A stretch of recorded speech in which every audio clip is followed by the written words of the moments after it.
I think coming into Penn, I was very driven and I wanted to affect change, but I didn't really know what that meant to me or even if that was possible. But I knew that there was something about Penn that would allow me to facilitate this dream and see it through to reality. Throughout my Penn journey, I've just encountered people, organizations, or even conferences that have pushed my trajectory forward and allowed me to see how I can fulfill this dream and how it's not far-fetched. Anyone who has something they want to accomplish, there are resources here to do that. My name is Chiemela Ohanele. I'm from El Dorado Hills, California, and I study biology in the college with a minor in chemistry.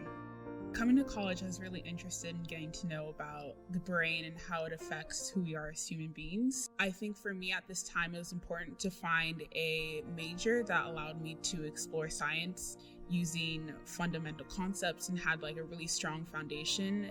The way that biology had an already established field and had techniques that were already thoroughly laid out really appealed to me. So I think that switching trajectories into the biology major really made sense for me and what I intended to do in my future career. The biochem class I took was just an introductory biochem class, and one of the things that really surprised me about it was that I liked it so much. For me, biochem was this answer to many questions that all biologists think about.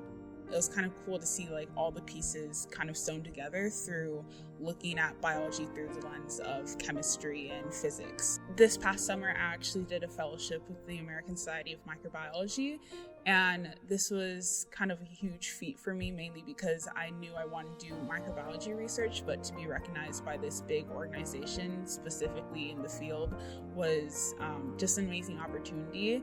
And what it allowed me to do was basically the same research, looking at antibiotic resistance.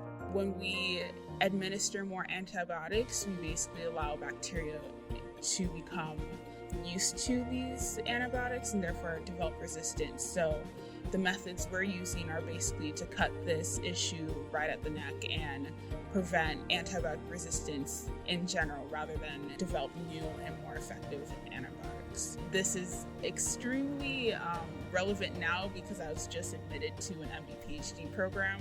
So it's almost like this big culmination of me not realizing how much potential I had and people just shining a light on this potential. And I think that if I hadn't gone to Penn, I may have applied to just a regular MD program. But something about Penn really pushes you to think outside of yourself and achieve things that you wouldn't